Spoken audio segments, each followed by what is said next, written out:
Білесіздер ме? Біздің ауыл барлық ауылдан жақсы, барлық ауылдан әдемі. Біздің ауылда аққыз әжейдің тәтті алмасы бар. Ол дүние жүзіндегі ең тәтті алма. Шын айтам, жесең дәмі тіліңді үйрет, айтып жеткізе алмайсың. Аққыз әжейдің өзі де жақсы. Бірақ алма ағашының басына шыққаныңды көрсе, қатты ашуланады. Ол сондай киелі ағаш. Адамбек айтады, оның түбіне аққыз әжей соғыста өлген жалғыз ұлы Тәттібекті жерлепті. Көрдің бе, баласының аты Тәттібек болғандықтан жемісі де сондай тәтті. Басына шықсаң, түбінде жатқан баласының белі ауырады. Баласының белі ауырса, өзінің белі одан бетер қақсайды екен. Алма ағашының ортан беліне жетпей жатып ақ, үйінен жүгіріп шығатын себебі сол. Ала төбетті де алманың түбіне байламай, аулағырақ байлайтыны сондықтан. Жазушы Сәбит Дүйсенбиевтің «Тәтті алма» деген әңгімесі осылай басталады. Сәлем достар, біз бүгін сіздермен бірге «Тәтті алма» шығармасын талдаймыз. Адамбек айтқан әлгіндей аңыздан балалар қанша сескенсе де амалсыздан ұрлыққа түседі. Әңгіменің бас кейіпкері Сәкен, Серік деген дос екеуі аққыз әжейдің дүкенге кеткенін пайдаланып, ағаштың басына өрмелей жөнелді. Бір бұтақты жайғап, екіншісіне қолын соза бергенде, ол сынған бұтақты көрді. Қолы қалтырап кетті. Кім сындырды екен? Қойны қоныштарын алмаға толтырып, жерге түскенде ала төбет арс етіп оларға ұмтылды. Шынжырынан үзіліп кетіп, екі баланы қуалай жөнелді.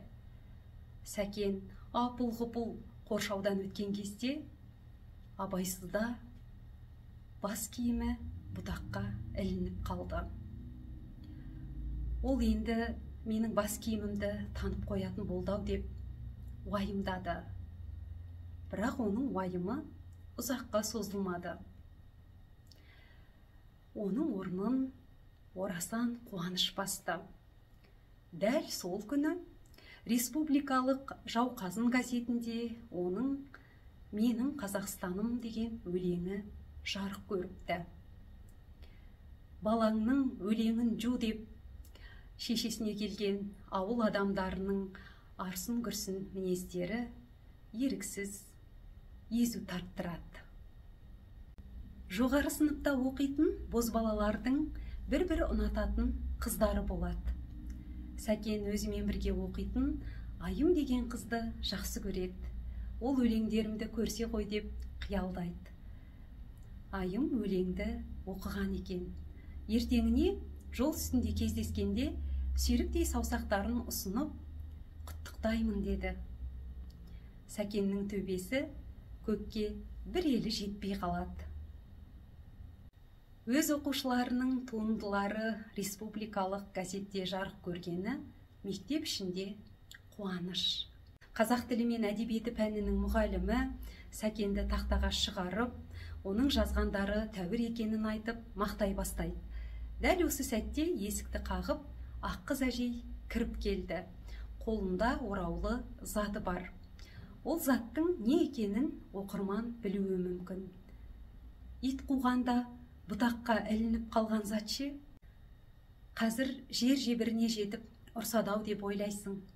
Қасықтап жинаған беделі шелектеп төгілетін болдау деп зәрең ұшады. Абырой болғанда аққыз әжей ораулы затты ешкімге көрсетпей, Сәкенге беріп, үн-түнсіз шығып кетеді. Ух деп деміңді аласың. Қандай үлкен жүректі адам деп ойлайсың. Тек Сәкеннің негізгі қарсыласы Адамбек тыныш отырмай, алма ұрлаған ғой деп қалды. Сәкеннің беті ду ете түсті. Оны толқып тұр ғой деп ешкім аңғармады. Балаларға арналған әңгіме болғандықтан Автор оқиғаларды осылай шиеленістіріп, қызықты етіп бере алған. Бұл жазушының ұтқаны деп ұққанымыз жөн. Сондықтан туынды кібіртіксіз бір деммен оқылады. Бір жексенбіде Айымның бастамасымен балалар Аққыз әжейдің үйіне алма теруге көмектесуге барады. Сәкен мен Серік ағаштың басында алма терді, Айым жерде толтырған шелекті төгіп тұрды. Түсте әжей дастархан басына шақырды. Балалар сұрағаннан кейін басынан өткен жайды әңгімелеп берді. Сендер ғой сендер, шалымды білмейсіңдер. Тіпті Тәттібегімді де көрген жоқсыңдар. 10 баламның шешек ауруынан қайтыс болғанын естіген шығарсыңдар. Шешелерің айтып отыратын шығар. Мен өзімді осынау шерменде жанға қиянат жасағандай сезіндім, дейді Сәкен. Өзінің кінәсін сезініп, Аққыз әжейдің шаруасына көмектесіп тұрады. Олардың ынтымағын көре алмаған Адамбек әкесінің мылтығын ұрлап, Аққыз әжейдің итін атып кетеді. Әңгімедегі тартыс осы үш кейіпкер Адамбек, Сәкен, Айымның арасында өтеді. Әңгіменің шарықтау шегінде Айымның отбасы әкесінің қызмет бабымен аудан орталығына көшетін болады. Жаймашуақ, сұлу күз күндерінің бірінде Сәкен мен Айым көп қыдырады.